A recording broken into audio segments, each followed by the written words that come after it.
O corpo balançava suavemente pendurado no teto do banheiro da caserna. Eram 3 horas da manhã quando encontraram o soldado Mikhail Volkov, 20 anos, enforcado com o próprio cinto. O relatório oficial levou apenas 18 horas para ser concluído. Suicídio, depressão, inadaptação à vida militar. Caso arquivado. Mas o que os oficiais não sabiam era que o pai do rapaz estava prestes a destruir todo o sistema podre que matou seu filho. No escritório silencioso do Ministério da Defesa em Moscou, o coronel Andrei Volkov segurava uma xícara de café frio enquanto olhava pela janela. Antes de continuarmos, queria saber, de qual cidade você está assistindo esse vídeo? Deixe seu comentário abaixo. 52 anos. Veterano de 2 guerras, condecorado 6 vezes por bravura. 30 anos de carreira impecável. E agora, um telefonema havia destroçado sua vida. Seu sobrinho Mikhail, filho único de seu irmão falecido, estava morto. As palavras do oficial no telefone ainda ecoavam em sua mente. Lamentamos informar que o soldado Volkov tirou a própria vida. Os serviços funerários serão realizados amanhã, às 10 horas. Andrei não acreditou nem por um segundo. Conhecia Mikhail desde o dia em que nasceu. Havia prometido ao irmão no leito de morte que cuidaria do garoto. Mikhail era forte, determinado, cheio de sonhos de servir a pátria. Não havia uma gota de desistência em seu sangue. Algo estava terrivelmente errado. No velório, Andrei examinou o corpo de seu sobrinho com os olhos treinados de um soldado que já viu morte demais. As marcas no pescoço eram inconsistentes com o enforcamento por própria mão. Havia hematomas nas costelas, um corte mal cicatrizado no lábio, os nós dos dedos arranhados como se tivesse lutado. Ninguém mais parecia notar ou se importar. O caixão foi fechado rapidamente. Foi na noite seguinte que tudo mudou. Andrei voltou para seu apartamento vazio. Helena, sua esposa, dormia no quarto. Ele sentou-se à mesa da cozinha, a cabeça entre as mãos, quando ouviu o som de algo sendo empurrado por baixo da porta. Um envelope branco, sem remetente. Dentro, uma carta manuscrita com letra trêmula. Coronel Volkov, seu sobrinho não se matou. Ele foi assassinado. E não foi o primeiro. Na Unidade Militar 2347, um sistema de tortura e extorsão opera há anos. Os oficiais sabem. Os superiores recebem propina. Os recrutas vivem em terror constante. Mikhail descobriu a verdade e pagou com a vida. Se o Senhor não agir, outros morrerão. Mas cuidado, eles têm proteção em todos os níveis.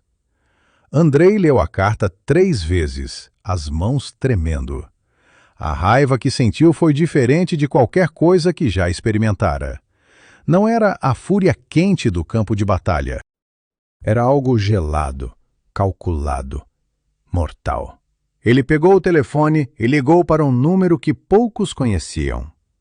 General Petrov, chefe da Corregedoria Militar Interna, atendeu após o 4º toque. Andrei, são 2 da manhã. O que aconteceu? Preciso de autorização para uma operação especial, disse Andrei, a voz controlada, mas carregada de determinação. Quero me infiltrar na unidade onde meu sobrinho morreu. Como recruta. Houve um longo silêncio do outro lado. Você está falando sério? Um coronel de 52 anos se passar por recruta? É loucura. É a única maneira de obter evidências que não podem ser destruídas ou abafadas, respondeu Andrei. Eles mataram Mikhail porque ele descobriu algo. Eu vou descobrir o quê? E vou destruir todos os envolvidos, até o último. 2 semanas depois, Andrei estava em uma clínica militar secreta. Um cirurgião plástico experiente em operações de inteligência explicava o procedimento. Vamos remover algumas das linhas de expressão mais profundas, ajustar ligeiramente o nariz, mudar o formato da sobrancelha. Nada dramático, mas suficiente para que você pareça ter 23, 25 anos. Com a barba raspada e um corte de cabelo diferente, sua própria mãe não o reconheceria à distância. Andrei olhou para seu reflexo no espelho. Esse rosto havia comandado batalhões, enfrentado inimigos, sobrevivido ao inferno. Agora seria apagado, transformado, reduzido. Faça o que for necessário, disse ele. O cirurgião assentiu e preparou a anestesia. A recuperação levou 3 semanas. Quando os curativos foram removidos, Andrei mal reconheceu o homem no espelho. Ele parecia 20 anos mais jovem, o rosto liso, os olhos sem as marcas profundas de décadas de comando. Era como olhar para um estranho. Helena chorou quando o viu pela primeira vez. Parece que perdi meu marido e ganhei um filho, sussurrou ela, tocando seu rosto com dedos trêmulos. Andrei a abraçou. Você não me perdeu. Vou voltar. E vou trazer justiça para Mikhail. Ela assentiu, mas seus olhos diziam o que sua boca não podia. Havia medo ali.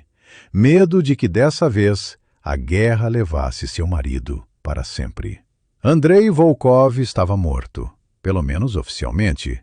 Os registros militares mostravam que o coronel havia pedido licença médica prolongada por problemas cardíacos. Seus colegas foram informados que ele estava em tratamento em uma clínica particular. Ninguém faria pergunta. Em seu lugar nasceu Alexei Sokolov, órfão de 23 anos, sem família, sem conexões, sem futuro brilhante. Um jovem comum entre milhões, exatamente o tipo de recruta que passava despercebido. O treinamento começou em uma base militar isolada a 200 quilômetros de Moscou. Andrei tinha 3 meses para desaprender 3 décadas de disciplina militar. Parece contraditório, mas você precisa esquecer tudo, explicou o Major Orlov, psicólogo militar especializado em operações de infiltração. Você não pode andar como coronel, não pode falar como coronel, não pode pensar como coronel. Precisa ser vulnerável, hesitante, assustado. Os recrutas não têm confiança. Eles tremem quando um sargento grita. Você precisa tremer também. Era mais difícil do que Andrei imaginara. Durante os primeiros exercícios simulados, ele automaticamente assumia a postura de comando, corrigia os erros dos outros, organizava o grupo. Não, não, não, gritava Orlov. Você é o último da fila, não o líder. Quando um superior gritar com você, abaixe a cabeça. Quando mandarem fazer algo humilhante, você faz sem questionar. Enterre seu orgulho. É a única maneira de sobreviver lá dentro. Além da preparação psicológica, havia o aspecto físico. Andrei estava em excelente forma para seus 52 anos, mas precisava parecer um jovem de 20 e poucos, sem treinamento militar prévio. Ele reduziu a massa muscular propositalmente, comendo menos, evitando exercícios de força. Deixou as mãos ficarem ligeiramente mais macias, as unhas menos cuidadas. Até sua postura mudou, os ombros ligeiramente curvados, o andar menos preciso.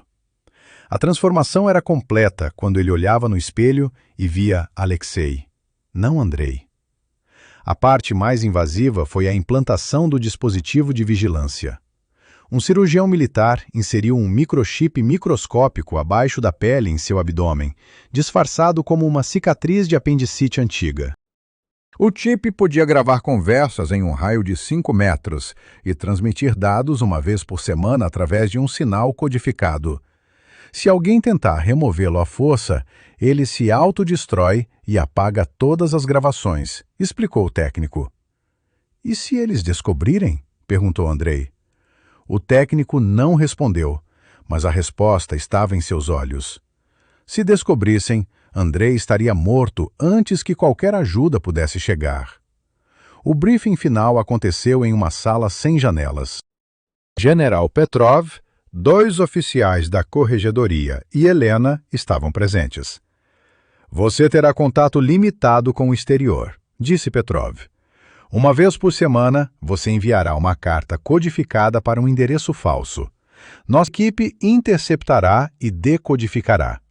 Se você enviar a palavra café em qualquer contexto, significa que sua cobertura foi comprometida e iniciaremos extração de emergência.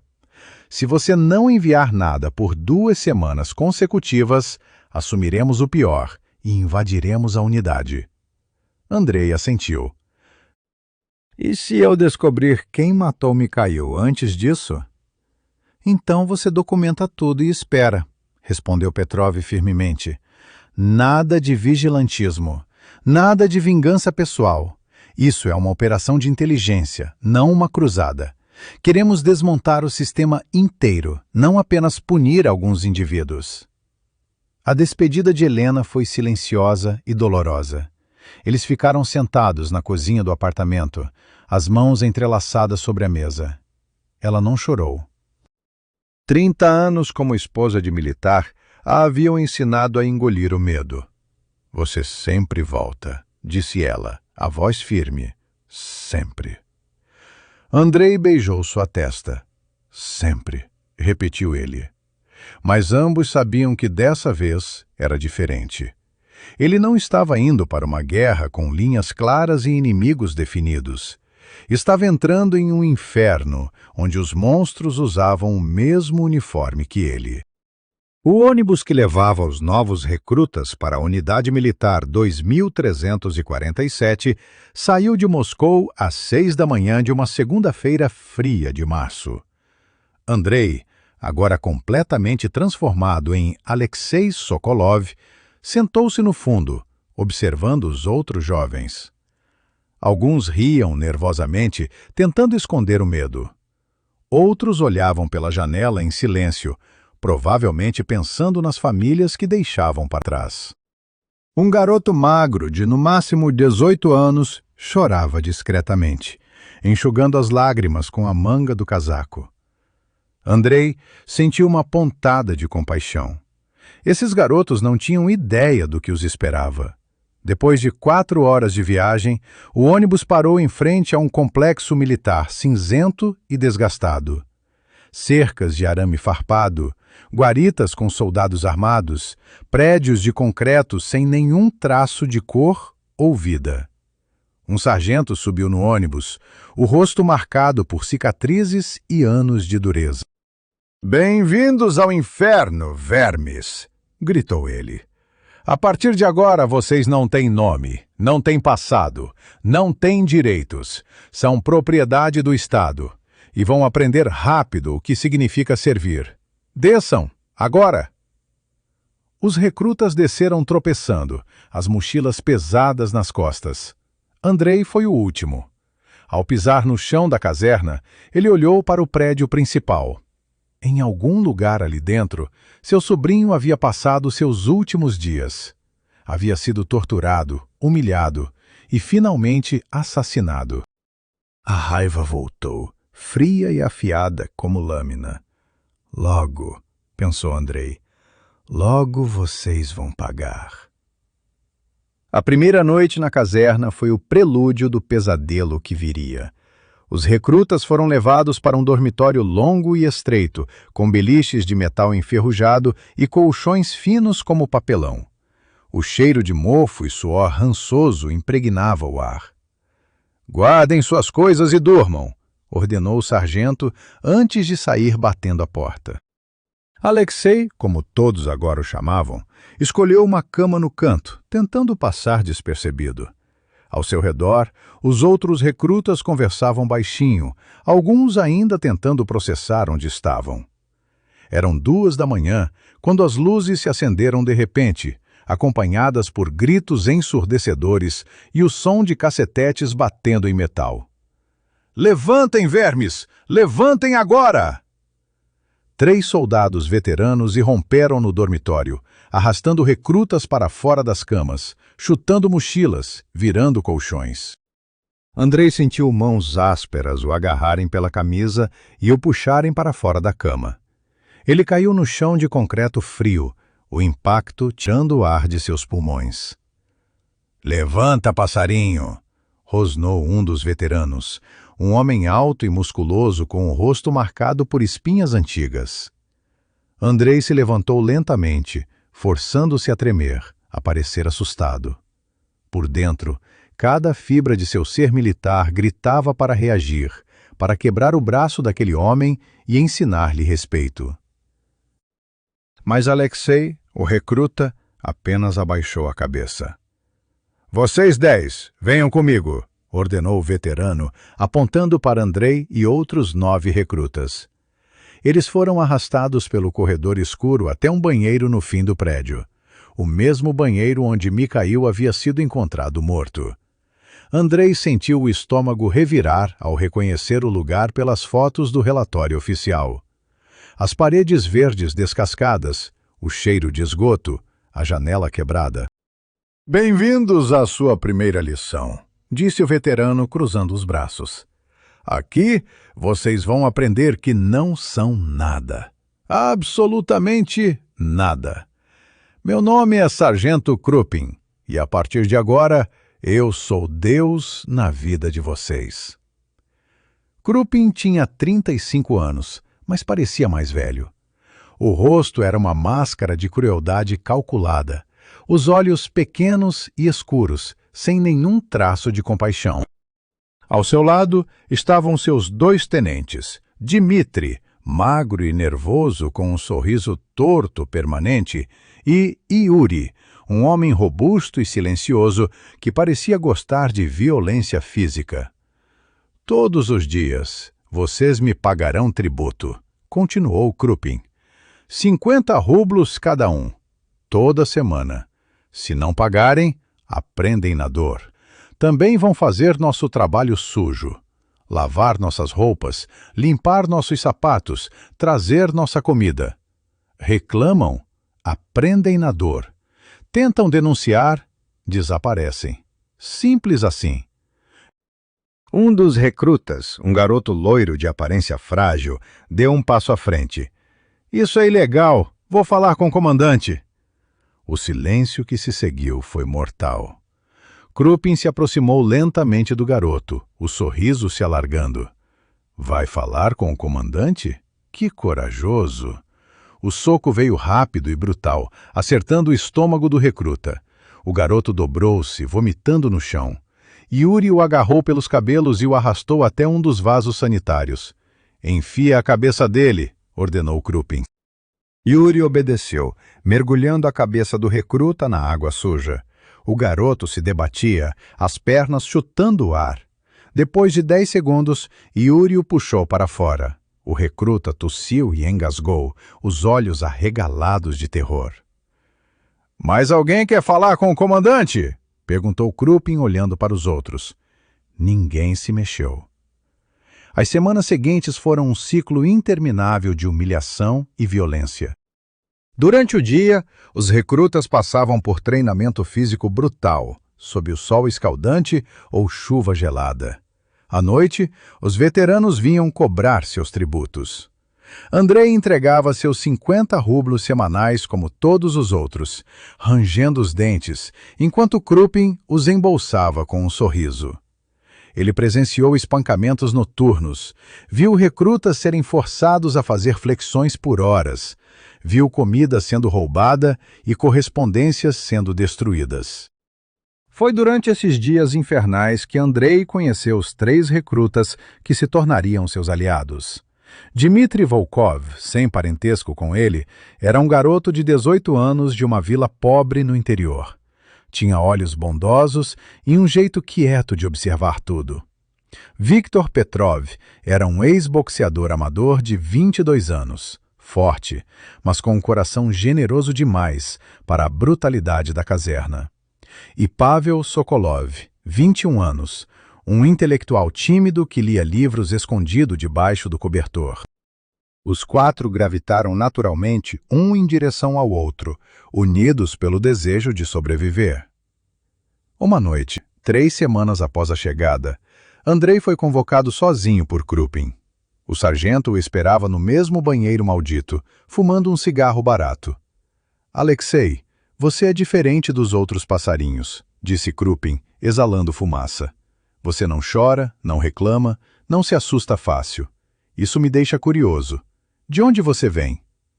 Andrei, mantendo a cabeça baixa, murmurou. Sou órfão. Cresci em orfanato estadual. Não tenho ninguém. Krupin riu. Isso explica.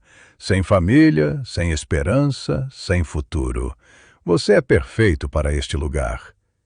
Ele apagou o cigarro no braço de Andrei, a ponta queimando através da manga. Andrei mordeu o lábio, forçando-se a não reagir. Apenas mais um teste. Mais uma cicatriz para a coleção. Mas foi na quarta semana que a verdadeira natureza do inferno se revelou completamente. Andrei estava de guarda noturna quando ouviu gritos abafados vindo do porão do prédio. Ele desceu as escadas silenciosamente e encontrou uma porta entreaberta. Através da fresta, viu Yuri e 2 outros veteranos espancando Pavel. O intelectual tímido estava no chão, sangrando pelo nariz, implorando para que parassem.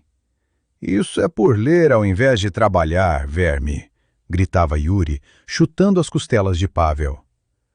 Andrei sentiu a fúria explodir dentro dele. Seus músculos se contraíram, prontos para explodir pela porta e acabar com aqueles animais.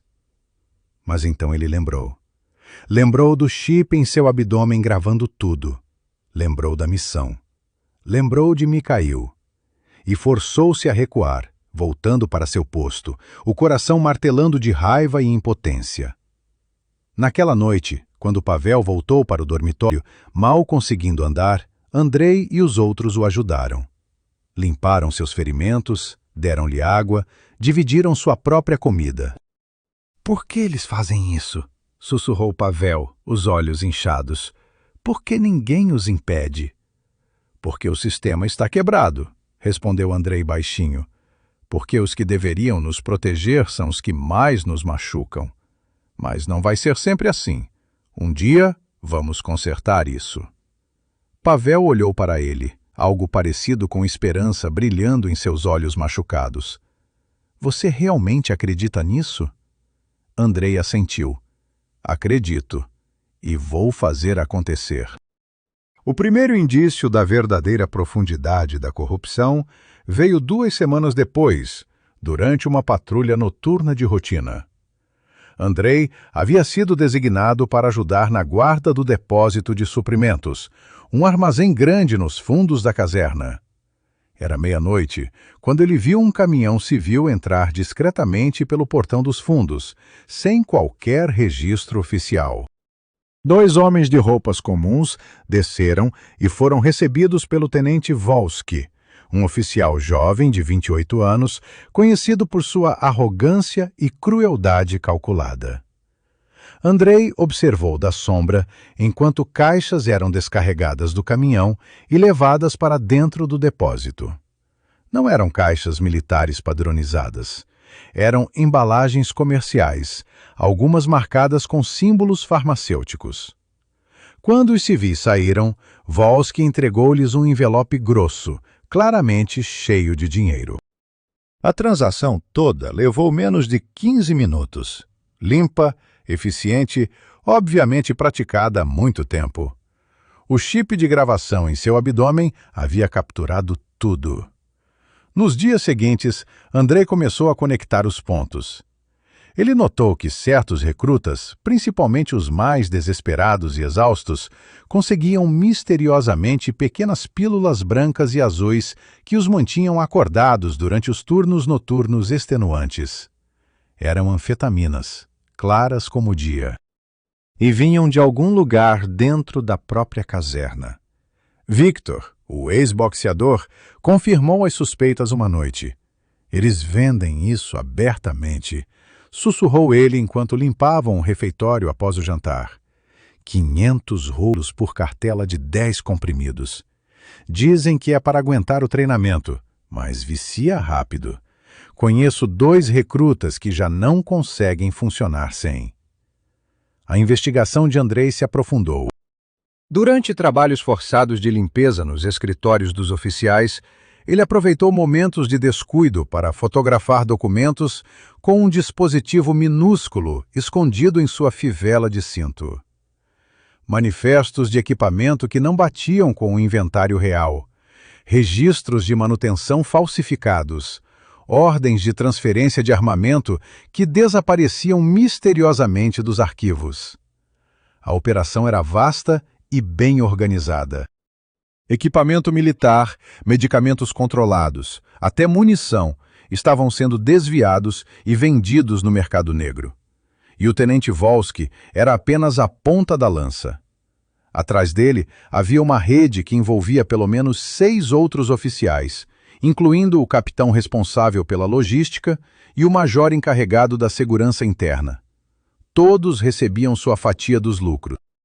E no topo de tudo, como Andrei descobriria mais tarde, estava o comandante da unidade, Coronel Sorokin, um homem de 58 anos com 35 anos de carreira e reputação impecável no papel. A tragédia de Pavel aconteceu em uma noite de sexta-feira. O jovem intelectual, consumido por exaustão crônica e incapaz de aguentar mais os abusos, havia comprado anfetaminas de um veterano por 200 rublos que economizara. Mas as pílulas eram mais fortes do que ele imaginava ou estavam adulteradas. Às 3 da manhã, Dmitri acordou Andrei em pânico. Pavel está convulsionando. Não consigo acordá-lo. Andrei correu para a cama de Pavel. O jovem tremia violentamente, espuma saindo de sua boca, os olhos revirados. Era overdose clássica. Ele gritou por ajuda, mas quando o oficial de plantão finalmente chegou, 45 minutos preciosos haviam passado. Pavel foi levado para a enfermaria e depois transferido para um hospital civil. Sobreviveu, mas foi dado baixa médica da unidade uma semana depois. O relatório oficial declarando exaustão severa por treinamento inadequado e constituição fraca. Nenhuma menção às drogas. Nenhuma investigação sobre de onde vieram. O incidente foi varrido para debaixo do tapete, como se nunca tivesse acontecido. Antes de partir, Pavel conseguiu alguns minutos sozinho com Andrei. Encontra quem faz isso e acaba com eles, sussurrou ele, a voz ainda fraca. Não deixa que outros passem pelo que passei. Andrei segurou sua mão. Eu prometo. Foi nessa mesma semana que Andrei estabeleceu seu protocolo de comunicação semanal com o mundo exterior. Toda segunda-feira, durante o horário de correspondência, ele escrevia uma carta aparentemente inocente para sua fictícia tia Olga, em São Petersburgo. As cartas falavam de coisas banais: a comida, o treinamento, o frio. Mas escondido nas entrelinhas, usando um código complexo baseado em certas palavras e espaçamentos, estava a verdadeira mensagem. Nomes, datas, evidências. A equipe da corregedoria do general Petrov recebia cada carta, decodificava e arquivava sistematicamente. Mas foi durante uma limpeza forçada no escritório de Volsky que Andrei encontrou o tesouro de informações que mudaria tudo. Trancado em uma gaveta cujo fundo falso ele descobriu por acidente, estava um caderno de contabilidade manuscrito. Páginas e páginas de transações meticulosamente registradas. Datas, quantidades, valores, nomes codificados. Era a contabilidade completa da operação criminosa. Cada venda, cada suborno, cada oficial envolvido tinha seu codinome. A águia era Sorokin, a cobra era Volsky, o urso era Krupin, e havia dezenas de outros. Andrei fotografou cada página usando o dispositivo em sua fivela, as mãos tremendo ligeiramente pela adrenalina. Se fosse pego naquele momento, seria morto na hora. Mas precisava daquelas evidências. Eram a chave para desmantelar todo o sistema.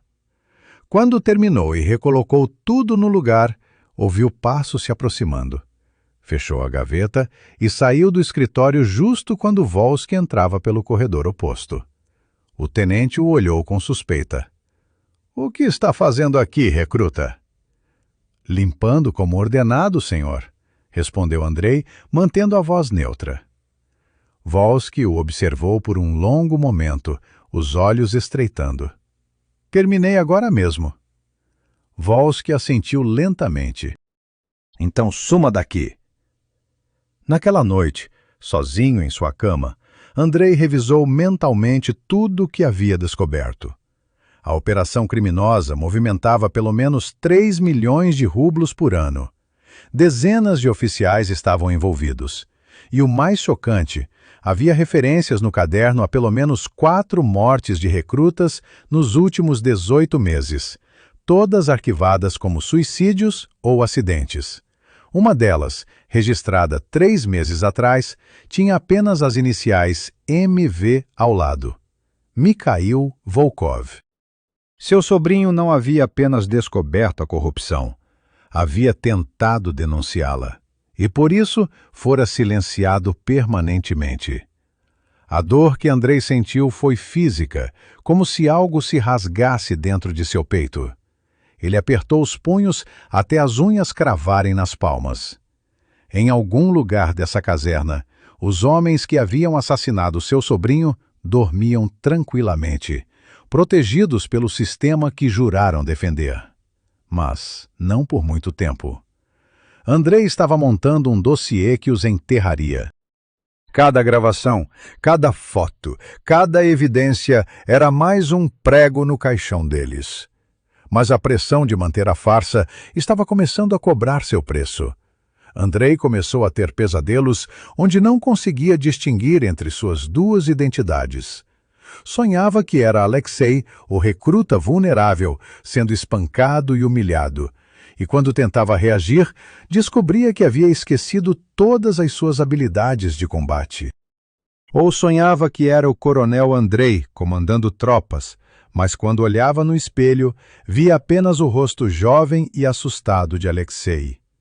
Estava vivendo uma dualidade que corroía sua sanidade lentamente. Dmitri notou a mudança. Uma noite, ele se aproximou de Andrei enquanto todos dormiam. "Você está bem?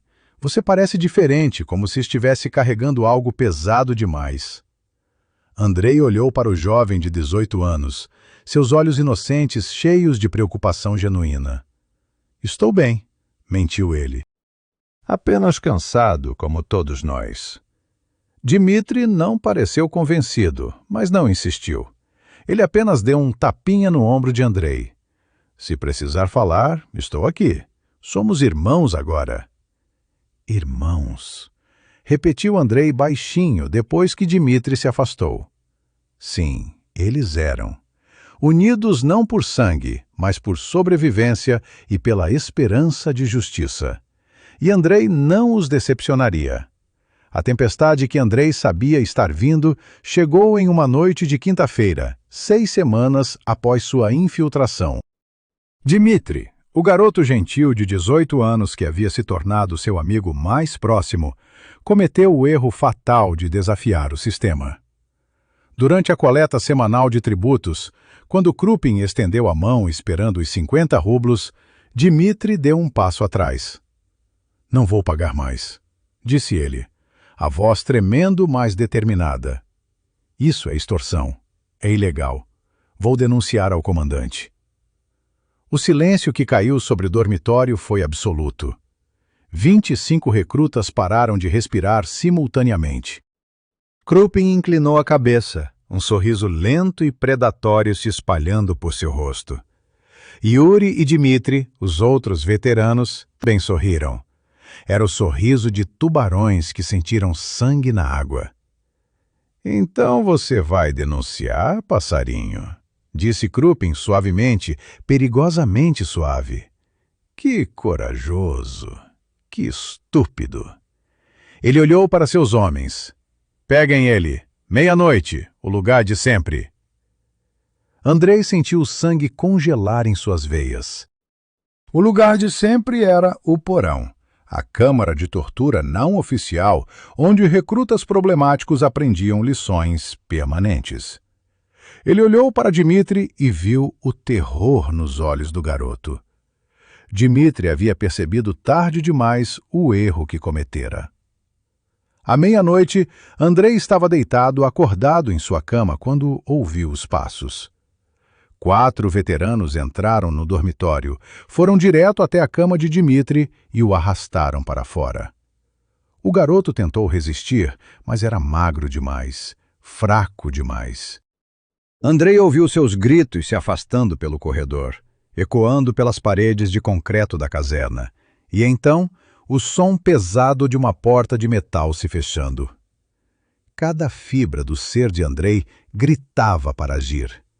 Ele era um coronel treinado em combate corpo a corpo. Podia neutralizar aqueles 4 homens em menos de 1 minuto. Mas se fizesse isso, sua cobertura seria destruída. Meses de trabalho, todas as evidências que coletara, tudo seria perdido. E então veio o grito. Um grito de dor pura vindo do porão, o som de um ser humano sendo quebrado. Dmitri. Victor, na cama ao lado, sussurrou horrorizado. Eles vão matá-lo. Andrei cerrou os punhos tão forte que suas unhas cortaram as palmas. A decisão que precisava tomar era impossível. Deixar um inocente sofrer ou explodir sua missão. Durante 5 segundos agonizantes, ele ficou paralisado. Então se levantou. Você é louco? Sussurrou Victor. Eles vão pegar você também. Não se eu for esperto, respondeu Andrei, já se movendo. Ele saiu do dormitório pelas sombras, cada passo calculado, usando décadas de experiência militar para se mover em silêncio absoluto. Chegou ao porão e ouviu as vozes e os sons de pancadas. Precisava criar uma distração que salvasse Dmitri sem revelar suas habilidades reais. Subiu de volta, foi até o painel elétrico que controlava aquela seção da caserna, algo que observara nas primeiras semanas. Com um movimento rápido, desligou os disjuntores principais. A escuridão caiu sobre metade da caserna como uma mortalha. Alarmes começaram a soar. Vozes confusas gritavam de todos os lados. No porão, a sessão de tortura foi interrompida. Andrei correu de volta, aproveitando o caos. Encontrou Dmitri cambaleando para fora do porão, o rosto ensanguentado, apoiando-se na parede. Ele o agarrou e o arrastou para um depósito de limpeza próximo. Fica quieto, sussurrou. Eles vão procurar por você, mas não aqui. Dmitri, mal conseguindo focar os olhos, murmurou. Por quê? Por que me ajudou? Porque é o certo, respondeu Andrei simplesmente. Quando as luzes voltaram 15 minutos depois, o caos havia passado.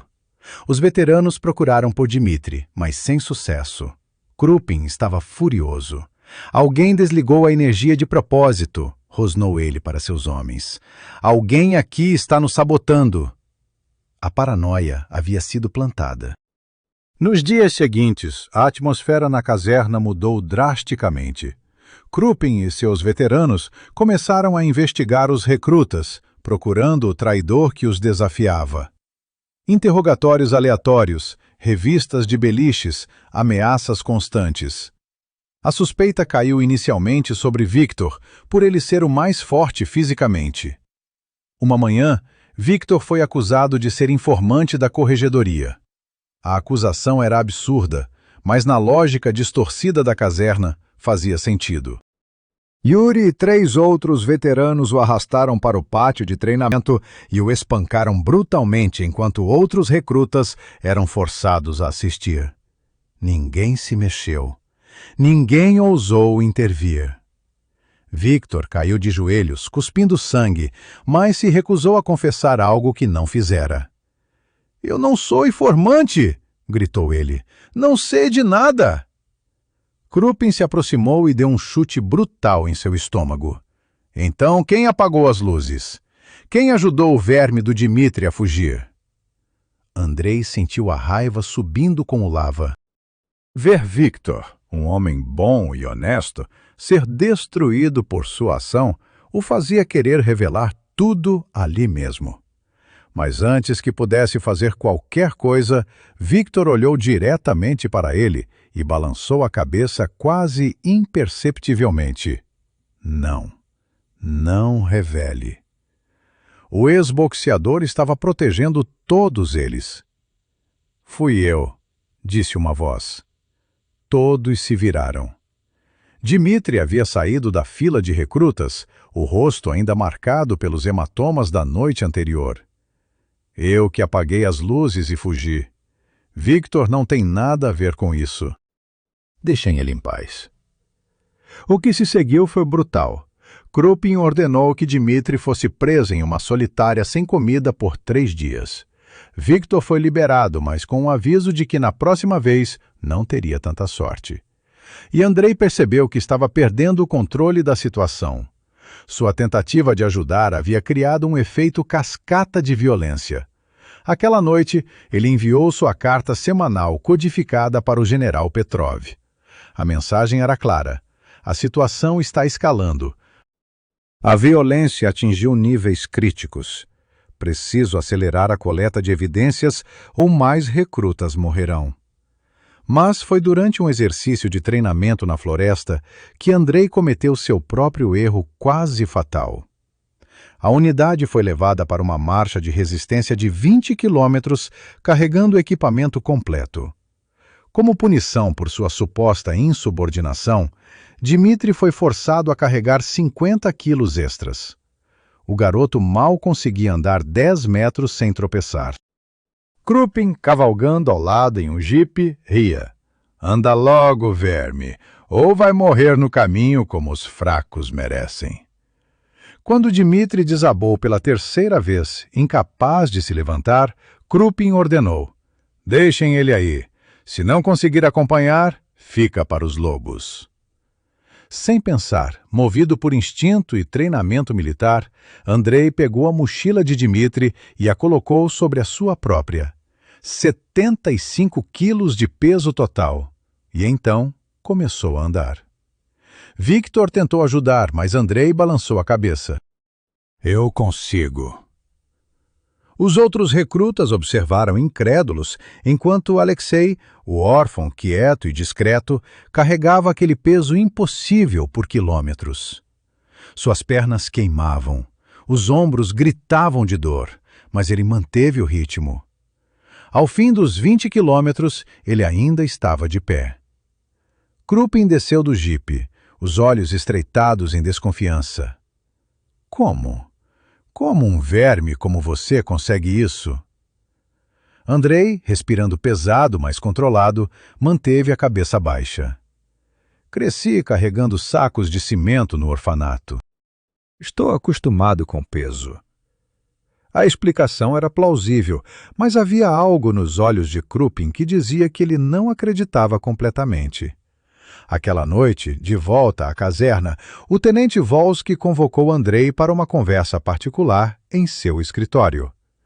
O jovem oficial examinou Andrei com olhos calculistas. Alexei Sokolov, órfão, sem família, sem história. Você é interessante. A maioria dos vermes quebra na primeira semana. Você está aqui há quase 2 meses e mal pisca. Por quê? Andrei escolheu suas palavras cuidadosamente.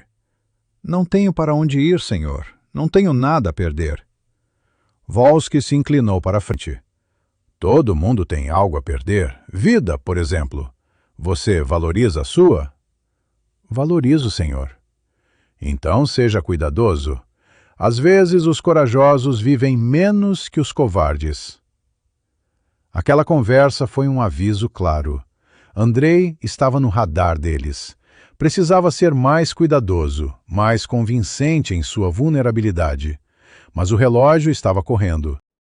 Quanto mais tempo permanecesse, maior o risco de ser descoberto. E pior, mais recrutas sofreriam. A missão estava entrando em sua fase mais perigosa. A descoberta que mudaria tudo aconteceu em uma manhã cinzenta de abril. Andrei foi designado para o depósito de limpeza da ala antiga da caserna, uma seção abandonada que raramente era usada. Enquanto removia colchões velhos e móveis quebrados, ele notou algo estranho. Um dos colchões, aparentemente idêntico aos outros, estava mais pesado. Ele o virou e encontrou um rasgo cuidadosamente refeito no tecido. Dentro, escondido entre a espuma, estava um caderno de capa preta. As mãos de Andrei tremeram ao abrir a primeira página. Ali, em letra familiar, estava escrito: Diário de Mikhail Volkov. Se alguém está lendo isso, significa que algo aconteceu comigo. Por favor, entregue às autoridades. Tudo o que está aqui é verdade. Andrei sentiu as lágrimas queimarem seus olhos. Era a voz de seu sobrinho, preservada naquelas páginas, falando do além-túmulo. Ele folheou rapidamente, absorvendo cada palavra, cada revelação devastadora. Mikhail havia começado a escrever o diário 2 semanas após chegar à caserna. As primeiras entradas eram inocentes, descrevendo o treinamento, os colegas, as dificuldades normais da vida militar. Mas então, na 5ª semana, o tom mudou. Descobri algo terrível hoje. Vi o tenente Volsky recebendo caixas de um caminhão civil. Quando ele saiu, entrei no depósito. Eram armas, fuzis de assalto, granadas, munição, não equipamento de treinamento, armamento real. E estão desaparecendo dos registros oficiais. Para onde estão indo? As entradas seguintes documentavam a investigação amadora de Mikhail. O jovem havia arriscado tudo para descobrir a verdade. Ele seguiu Volsky, anotou conversas, memorizou nomes. Descobriu o sistema de extorsão dos veteranos, o tráfico de drogas, a venda de equipamento militar. E descobriu que tudo levava ao topo. O comandante Sorokin sabe de tudo. Ontem o vi recebendo um envelope grosso de Krupin. Eles riram juntos, falaram sobre a próxima entrega. O coronel é o chefe desta operação. Ele transformou a caserna em sua empresa criminosa pessoal. Mas a descoberta mais chocante estava nas últimas páginas. Mikhail havia descoberto conexões com um crime organizado externo. A organização Bratva está envolvida. Vi 2 homens com tatuagens características cobrando uma dívida de Volsky. Ouvi eles mencionarem um nome: Kirill, o açougueiro. Ele é o intermediário entre o exército e o mercado negro. As armas daqui estão indo para gangues, talvez até terroristas. Isso é traição. Isso pode causar mortes de inocentes. A penúltima entrada era datada de 3 dias antes da morte de Mikhail. Vou denunciar tudo. Escrevi um relatório completo e vou enviá-lo diretamente para a Corregedoria Militar em Moscou, ignorando a cadeia de comando daqui. Krupin me olhou estranho hoje. Acho que suspeitam. Preciso agir rápido. Se algo acontecer comigo, este diário é a prova. Mãe, pai, se estão lendo isso, desculpe por não ter sido mais cuidadoso, mas eu não podia ficar calado vendo isso acontecer. A última entrada, escrita com letra apressada e trêmula, era de apenas uma linha. Eles sabem. Krupin e Volsky me convocaram. Se eu não voltar, foi assassinato. Andrei fechou o caderno, as lágrimas finalmente caindo livremente. Seu sobrinho havia sido um herói. Um garoto de 20 anos, assustado, mas corajoso, que escolheu fazer o certo, sabendo que poderia custar sua vida. E custou. Krupin e Volsky o haviam levado para aquele banheiro, torturado até obter o nome de qualquer um para quem ele pudesse ter contado, e então o enforcado, forjando um suicídio perfeito. Mas Mikhail havia sido mais esperto do que seus assassinos imaginavam. O diário estava escondido onde eles nunca procurariam. E agora estava nas mãos de alguém que tinha o poder e o conhecimento para usá-lo. Andrei passou as próximas 2 horas no depósito abandonado, fotografando cada página do diário com seu dispositivo de fivela. Cada palavra, cada desenho, cada anotação. Quando terminou, escondeu o diário de volta no colchão. Precisava mantê-lo lá até o momento certo. Se desaparecesse agora, alertaria os assassinos. Mas a informação mais crítica do diário eram os nomes codificados e suas verdadeiras identidades. Mikhail havia decodificado a contabilidade de Volsky. A águia era Sorokin. A cobra era Volsky. O urso era Krupin. O lobo era o Major Petrenk, oficial de inteligência. A raposa era o capitão Ivanov, chefe de logística. Havia 18 oficiais no total envolvidos na conspiração. E externamente havia Kirill Volkonsky, conhecido como o Açougueiro, um criminoso de alto escalão da Bratva de Moscou. Aquela noite, Andrei compôs a carta mais importante de sua infiltração. Usando o código complexo, ele transmitiu ao general Petrov tudo o que havia descoberto. Encontrei o diário de Mikhail. Ele documentou tudo. 18 oficiais envolvidos, incluindo Sorokin. Conexão com Bratva confirmada. Nome-chave: Kirill Volkonsky, o açougueiro. Operação movimenta milhões. Armás indo para gangues e possivelmente terroristas.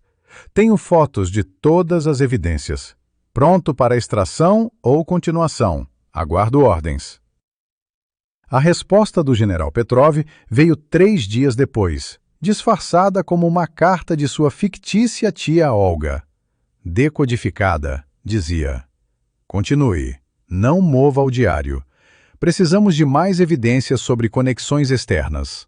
Volkonsky é figura de alto interesse.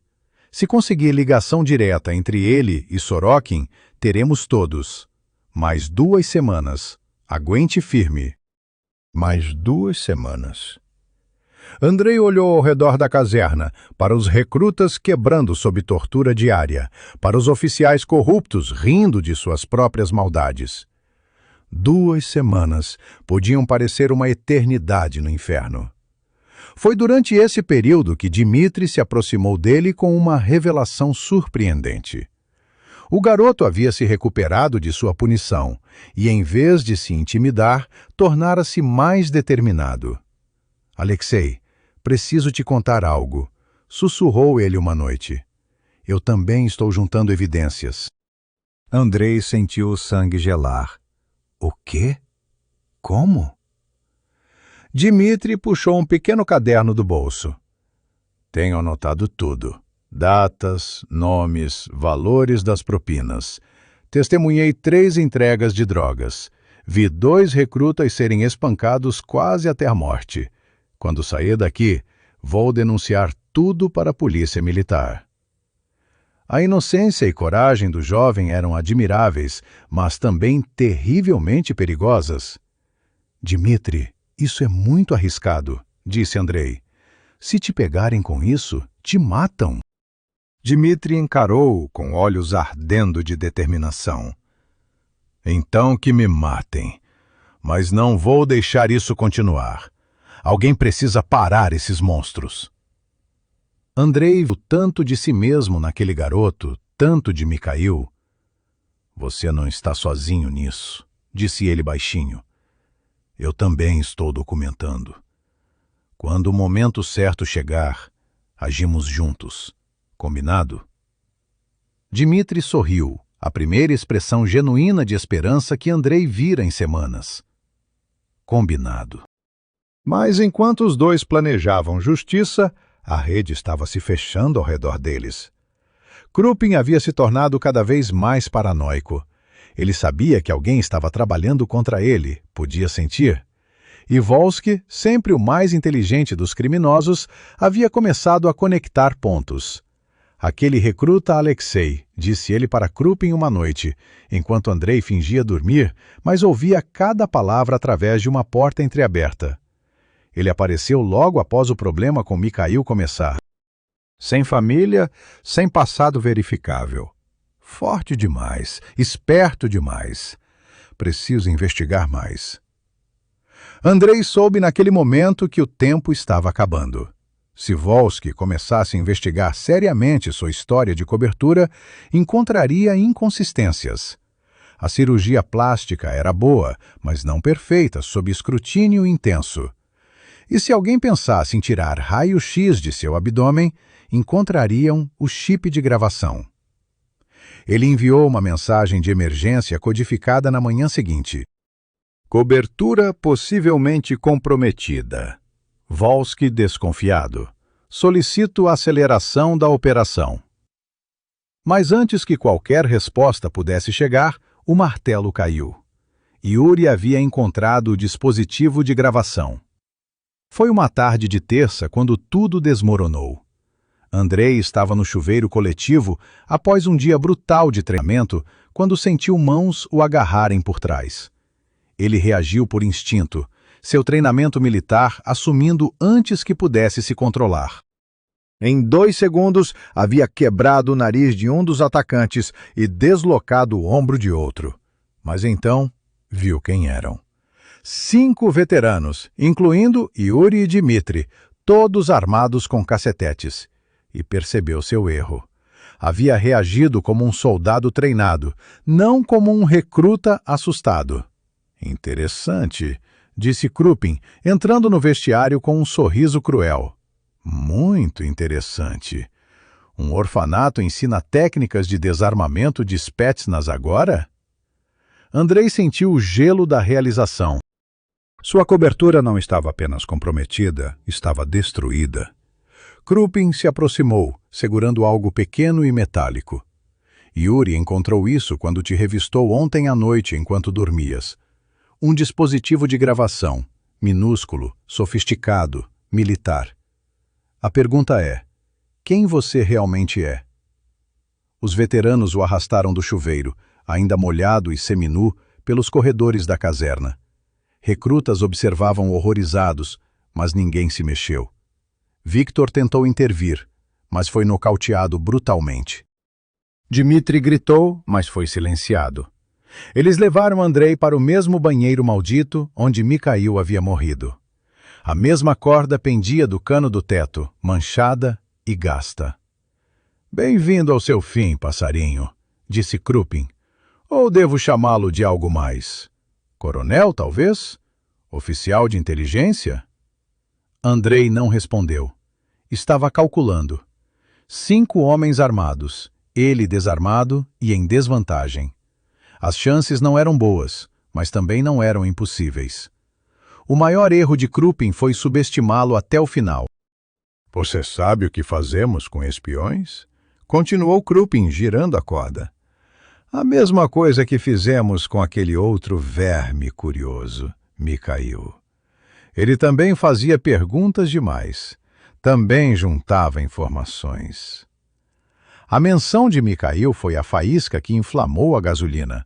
Andrei ergueu a cabeça, os olhos não mais de recruta assustado, mas de predador. Você admitiu, disse ele, a voz completamente diferente, toda autoridade e comando. Admitiu o assassinato dele. E foi gravado. Krupin riu. Gravado onde? Destruímos seu chip. Andrei sorriu, e era um sorriso terrível. Vocês acham que tive apenas um? O segundo está transmitindo tudo para a corregedoria há semanas.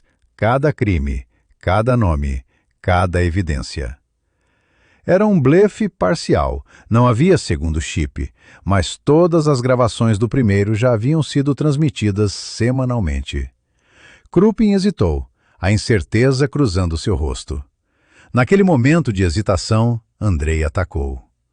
O que aconteceu nos próximos 60 segundos foi uma obra-prima de combate militar. Andrei desarmou Yuri com um movimento que quebrou seu pulso. Usou o cacetete roubado para nocautear Dmitri com um golpe preciso atrás da orelha. Krupin tentou agarrá-lo, mas recebeu um joelho no estômago, seguido de um cotovelo que quebrou seu nariz. Os outros 2 veteranos foram neutralizados com chaves de submissão que os deixaram inconscientes no chão úmido. Em 1 minuto, 5 homens estavam caídos e Andrei estava de pé, respirando pesado, mas no controle. Mas então vieram os tiros. O som de AK-47 ecoou pelo corredor. Andrei mergulhou atrás de um vaso sanitário enquanto balas ricocheteavam nas paredes de azulejo. Volsky havia chegado com reforços, 6 oficiais armados. "Saia de lá com as mãos levantadas!" gritou o tenente. "Ou enchemos esse banheiro de chumbo!" Andrei avaliou suas opções. Estava encurralado, sem arma, sem cobertura adequada. Mas ouviu algo que mudou tudo. Barulho de corrida, gritos, e então a voz de Victor. "Corram! Os recrutas estão se revoltando!" O que Andrei não sabia era que Victor e Dmitri haviam usado a distração para organizar os outros recrutas. 30 jovens enfurecidos, cansados de abuso, haviam decidido que era hora de lutar. Eles bloquearam corredores com beliches, trancaram portas, criaram barricadas. Alguns haviam encontrado ferramentas e as usavam como armas. A caserna havia explodido em caos. Volsky, percebendo que estava perdendo o controle da situação, fez uma escolha fatal. Ele enviou um sinal de emergência para o coronel Sorokin. Sorokin chegou 20 minutos depois, com uma dúzia de soldados leais.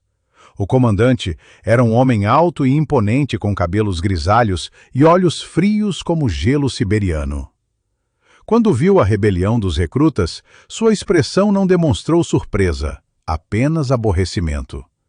"Prendam todos", ordenou, "e tragam o espião para mim, vivo.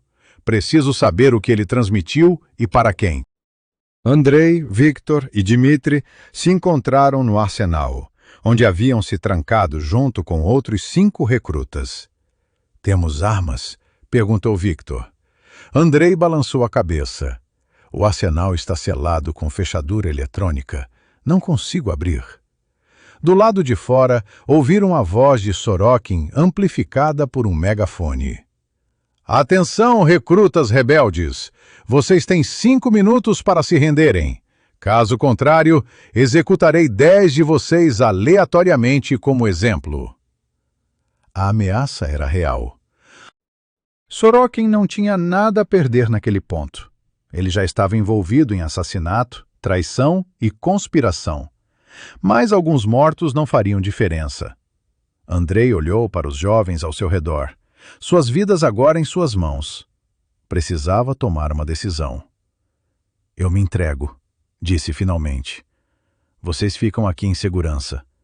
Quando eu sair, corram para o portão principal. A ajuda já deve estar vindo."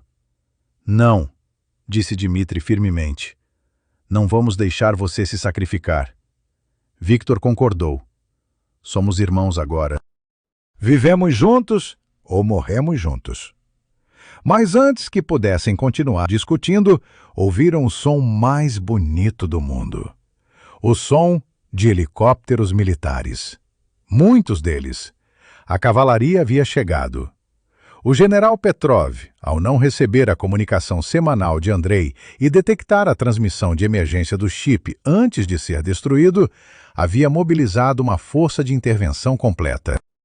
3 helicópteros Mi-8, transportando 50 soldados de elite da corregedoria, desceram sobre a caserna como anjos vingadores. Sorokin, percebendo que estava acabado, tentou uma última cartada desesperada. Pegou 3 recrutas como reféns, pressionando uma pistola contra a cabeça de um deles. "Ordenem seus homens a recuarem ou eu mato estes 3", gritou ele para os soldados que desciam dos helicópteros. Ele havia subestimado com quem estava lidando. Os atiradores de elite da corregedoria não negociam com terroristas, mesmo que usem uniforme de coronel. 2 tiros precisos, um em cada ombro de Sorokin, o desarmaram antes que pudesse reagir. Ele caiu, gritando de dor. Os reféns libertados. O assalto foi rápido e eficiente. Krupin tentou fugir pelos fundos, mas foi derrubado por um cão de ataque. Volsky, percebendo que não havia saída, levou sua pistola à própria cabeça. O disparo ecoou pela caserna, seu corpo desabando como um boneco de pano. 19 oficiais foram presos, incluindo todos os que estavam na lista do diário de Mikhail. 32 veteranos envolvidos no sistema de abuso também foram detidos. E Sorokin, ferido mas vivo, foi algemado e levado para responder por seus crimes. Quando o general Petrov encontrou Andrei, o coronel infiltrado estava sentado no chão do arsenal, rodeado pelos recrutas que havia protegido. Seu rosto jovem modificado estava manchado de sangue e sujeira. Suas mãos tremiam ligeiramente pela adrenalina. "Coronel Volkov", disse Petrov, estendendo a mão. "Você fez o impossível." Andrei a aceitou, deixando-se ser puxado para cima. "Mikhail fez, general. Ele descobriu tudo primeiro. Eu apenas terminei o que ele começou." Petrov assentiu solenemente. "Então vamos garantir que seu sacrifício não seja em vão." Os dias que se seguiram ao resgate foram um turbilhão de interrogatórios, exames médicos e debriefings. Andrei passou por cirurgia para remover os efeitos cosméticos e retornar ao seu rosto original. Foi estranho olhar no espelho e ver o coronel Volkov de volta, como se Alexei Sokolov tivesse sido apenas um pesadelo. Mas as cicatrizes da infiltração permaneceriam para sempre, visíveis ou não. O escândalo explodiu na mídia nacional. O maior caso de corrupção militar em décadas. Os jornais estampavam manchetes chocantes. Coronel infiltra própria unidade e expõe rede criminosa.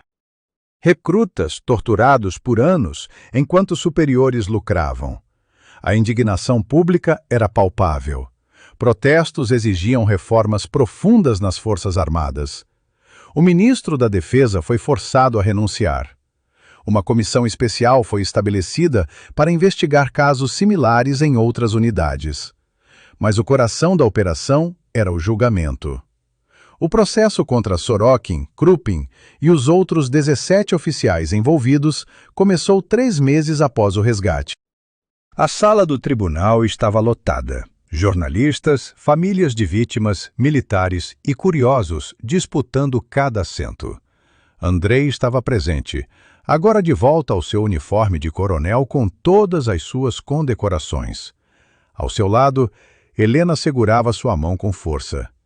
Ela não o havia deixado sozinho desde que ele voltara. O promotor apresentou um caso devastador.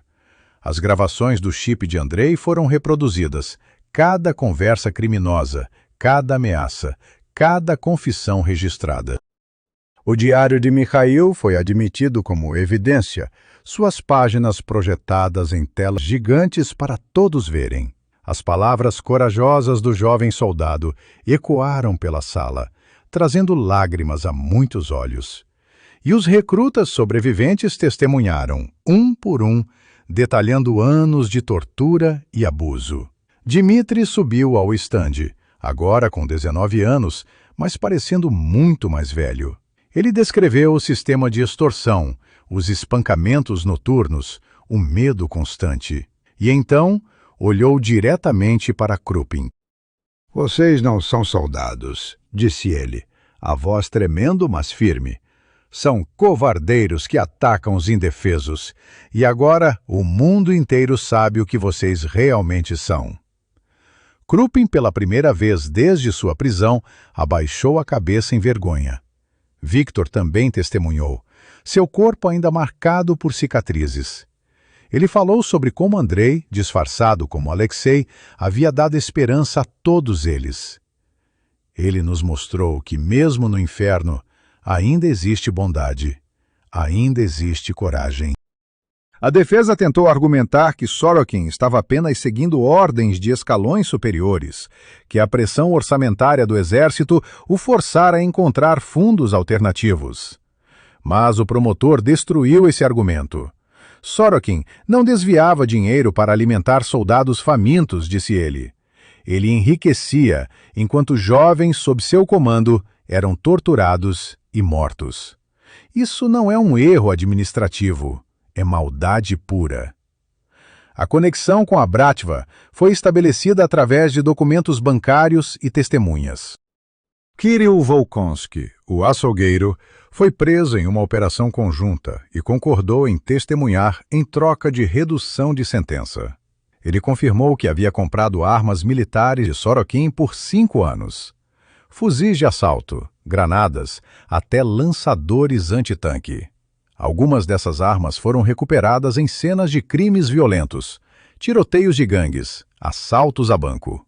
Uma granada roubada da caserna havia sido usada em um ataque terrorista que matou 4 policiais. Sorokin não era apenas corrupto, era responsável por mortes de civis inocentes. Quando as evidências terminaram de ser apresentadas, o caso era indefensável. O júri militar deliberou por apenas 4 horas. Culpado em todas as acusações. Krupin recebeu 25 anos de prisão por tortura, assassinato e conspiração. Os outros veteranos receberam sentenças variando de 10 a 20 anos. Os oficiais corruptos, de 15 a 30 anos cada. E Sorokin, o arquiteto de tudo, foi condenado à prisão perpétua sem possibilidade de liberdade condicional. Quando a sentença foi lida, ele não demonstrou emoção, apenas fechou os olhos e aceitou seu destino. Após o julgamento, reformas varreram o exército. Um novo sistema de denúncias anônimas foi estabelecido, com investigadores independentes fora da cadeia de comando. Câmeras de segurança foram instaladas em todas as casernas. Oficiais de direitos humanos foram designados para cada unidade. Psicólogos militares começaram a realizar avaliações regulares de recrutas. Sessões educacionais sobre a ilegalidade do Dedovshchina tornaram-se obrigatórias. Não era perfeito, mas era um começo. 6 meses após o julgamento, Andrei visitou o cemitério militar onde Mikhail estava enterrado. A lápide, antes simples, agora tinha uma nova inscrição. Soldado Mikhail Volkov, herói da Federação Russa, morto em serviço à verdade e à justiça. O governo, envergonhado pelo escândalo, havia concedido póstumamente a Mikhail a maior honra militar do país. Era o mínimo que podiam fazer. Andrei ajoelhou-se diante do túmulo, colocando uma coroa de flores brancas. Conseguimos, Mikhail, sussurrou ele. Destruímos todos eles. Seu sacrifício não foi em vão. Ele sentiu uma mão em seu ombro e se virou para ver Dmitri e Viktor, ambos agora em uniformes limpos de cadetes. Eles haviam decidido permanecer no exército, determinados a fazer parte da mudança. Ao lado deles estavam outros 5 recrutas sobreviventes, todos escolhendo o mesmo caminho. Coronel, disse Dmitri, ficamos sabendo que o senhor está se aposentando. É verdade? Andrei assentiu. 32 anos são suficientes. É hora de passar o bastão para a próxima geração. Viktor sorriu. Então vamos garantir que seja uma geração melhor. A cerimônia de condecoração de Andrei aconteceu no salão principal do Ministério da Defesa. O general Petrov estava lá, o novo ministro da Defesa, dezenas de oficiais de alta patente. Andrei recebeu a Ordem da Coragem, a mesma que Mikhail havia recebido póstumamente.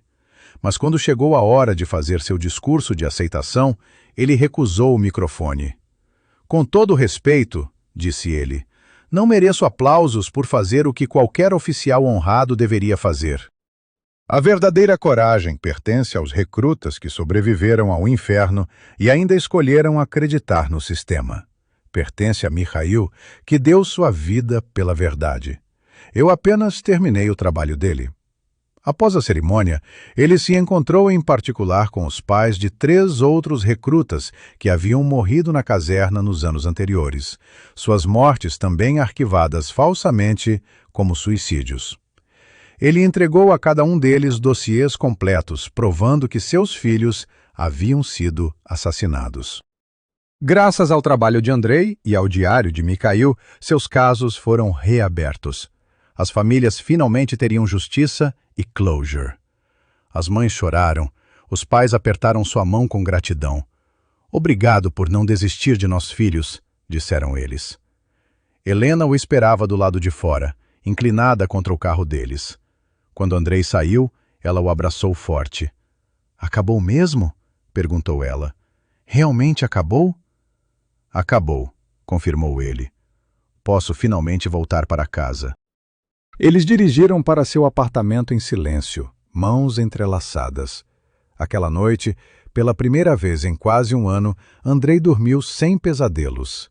Sem ver o rosto de Alexei no espelho, sem ouvir os gritos de recrutas sendo torturados, sem sentir o peso esmagador da dupla identidade. Era apenas ele mesmo novamente. Coronel Andrei Volkov, aposentado, livre. 3 anos depois, Andrei estava sentado em um café em Moscou quando reconheceu um rosto familiar. Dmitri, agora tenente, entrou com um uniforme impecável. Ele viu Andrei e seus olhos se iluminaram. Coronel, posso me juntar a você? Andrei sorriu. Não sou mais coronel, apenas Andrei. E, claro, sente-se. Eles conversaram por horas, atualizando um ao outro sobre suas vidas. Dmitri estava comandando um pelotão, implementando as reformas que haviam lutado para conquistar. Victor havia se tornado instrutor de combate corpo a corpo, ensinando jovens recrutas não apenas a lutar, mas a defender os mais fracos. Você mudou o exército, sabe? Disse Dmitri. Não perfeitamente, ainda há problemas. Mas agora, quando um recruta é abusado, ele pode denunciar sem medo.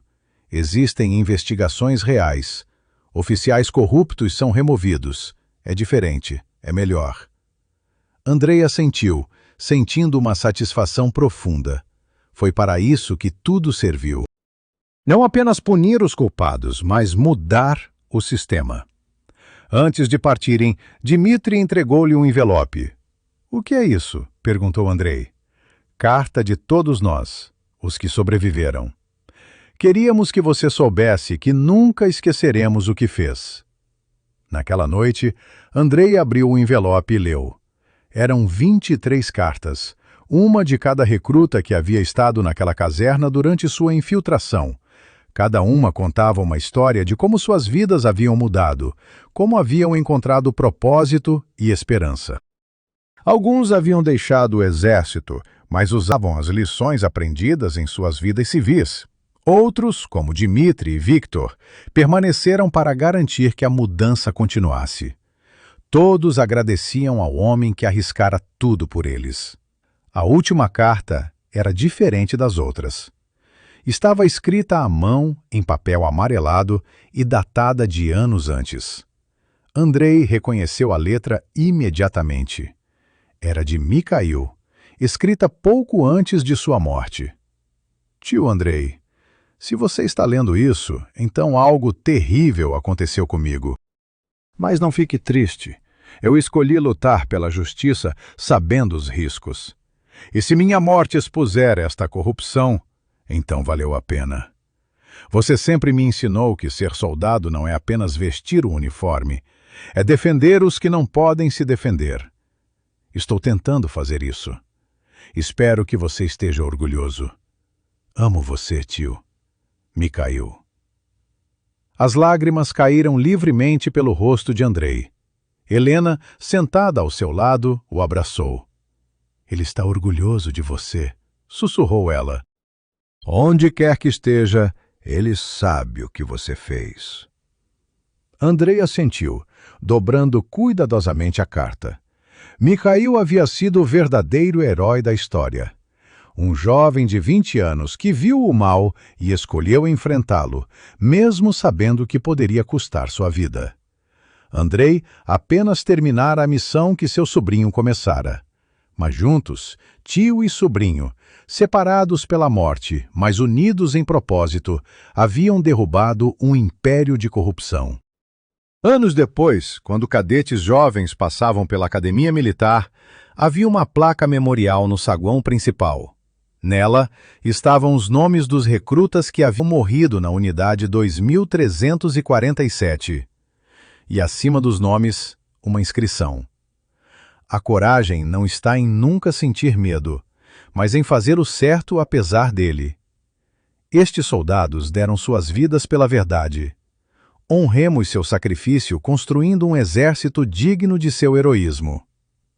Abaixo da placa, sempre havia flores frescas.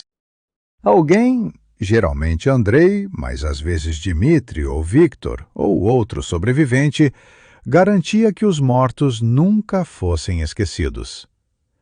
E em um escritório silencioso do Ministério da Defesa, trancado em um arquivo classificado de autossegurança, estava o diário completo de Mikhail Volkov. Preservado para sempre como evidência, mas também como lembrete. Um lembrete de que uma pessoa, não importa quão jovem ou aparentemente impotente, pode mudar o mundo.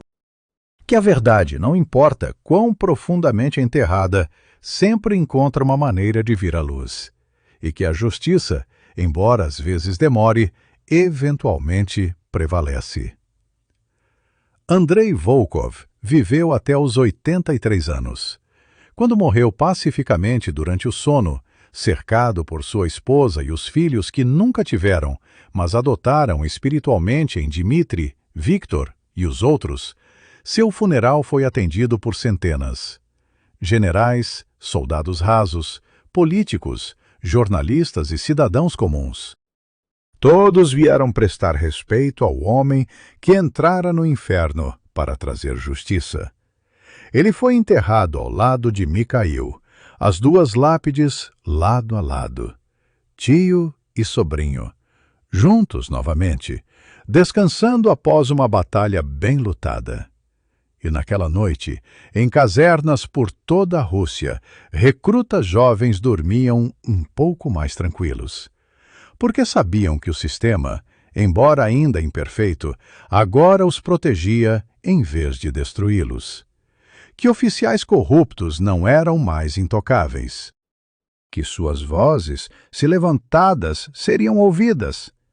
Tudo isso porque um coronel de 52 anos amou seu sobrinho o suficiente para se tornar um jovem de 23. E porque um garoto de 20 anos amou a justiça o suficiente para morrer por ela. Juntos, eles provaram que o mal, não importa quão poderoso, sempre pode ser derrotado. E que a coragem, transmitida de geração em geração, nunca morre. Esta é a história de como um homem infiltrou-se no sistema para destruí-lo. E ao fazê-lo, salvou incontáveis vidas e restaurou a honra de uma instituição manchada. Que ela inspire outros a nunca aceitar a injustiça, a sempre lutar pelo que é certo e a lembrar que, às vezes, um único ato de coragem pode mudar o mundo inteiro.